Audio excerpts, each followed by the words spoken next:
So I'm on my way to Lincoln. I left at like 11 o'clock and it's a 9-hour drive. I do this to myself pretty regularly. It's just what I do. The truck got done today. Needed a whole new transmission, unfortunately. So that's a thing. I wish I knew exactly what it was. Jason's the one that went and talked to them. I was supposed to, if it would have been done sooner, I would be towing out the other Civic that Jason's running at Nationals, but instead I'm driving the Outlander, which actually I'm kind of glad I'm driving the Outlander. It's a lot more comfortable. I've got Bluetooth audio. I've got heated seats, which I'm not using because it's hot out. But it's a lot quieter. It's not a diesel. My biggest goal with the testing soon, aside from getting the car right, is just working on putting the car in the right place and not worrying about my speed where I'm doing it, because that's like my biggest downfall is I'll just try to go fast everywhere and you can't. You gotta slow down. You gotta put the car in the right place, and sometimes that means patience, and patience is a virtue that I do not have. And now I'm in the middle of nowhere. It'll be a while before I can stop again, but I should be able to stop soon, get something to eat and drink, and then I don't want to waste too much time because I want to make sure I get there at a decent time. I'm only going to have about an hour to 2 hours wiggle room here, but I will catch up with you guys later.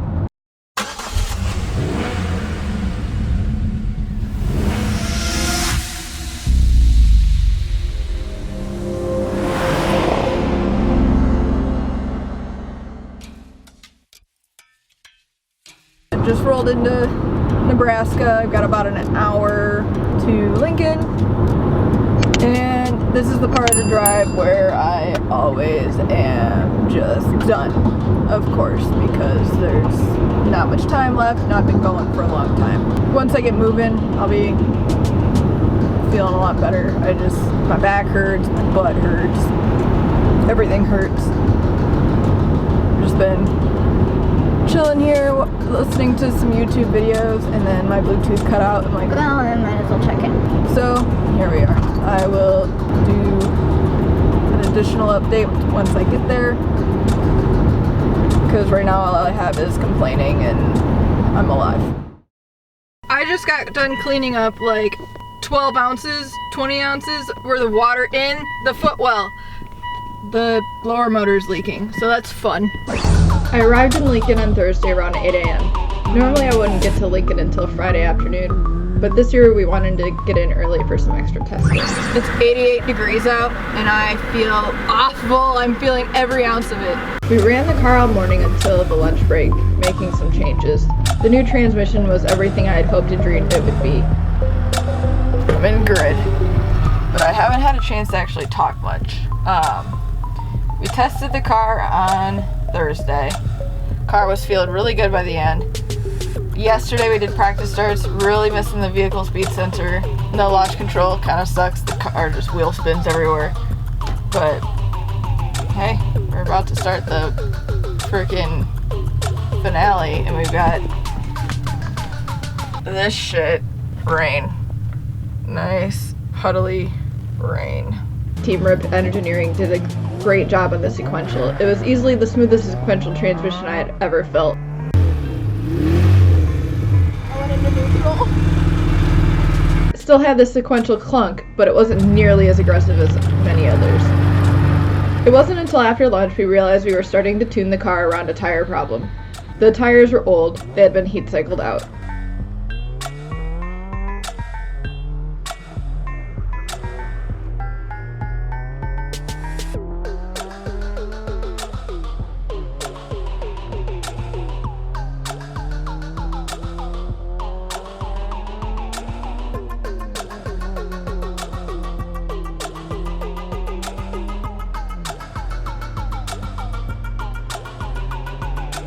We proceeded to change tires and change the car to get it to our liking. These are all the big dogs here, though. You know, these are the guys that are right up there, you know, top max territory. So yeah, a couple tenths off of half I'm not mad at. No. I was probably dead on him on that 1.4 run that I ran, the 42.4 or 32.4, but We should math it out.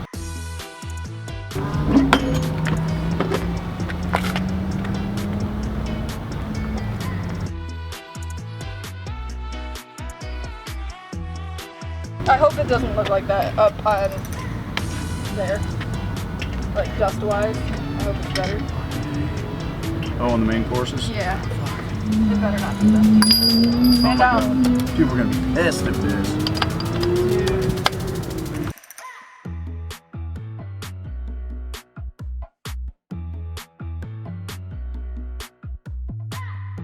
The car was feeling really good on the practice course, and we were running within a few tenths of EP, which is about where we should have been. Unfortunately, the course didn't have anything really high speed to practice on. The surface had just been milled nearby and was totally dusty.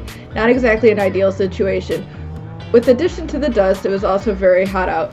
Thankfully, I had my CoolShirt from CoolShirt Systems to keep me from overheating.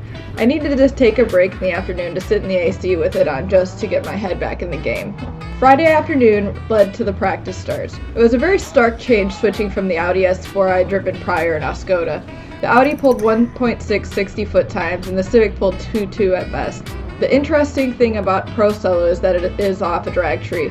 No other type of course in autocross is off a drag tree. So your reaction times, your 60-foot times, and your course times all matter.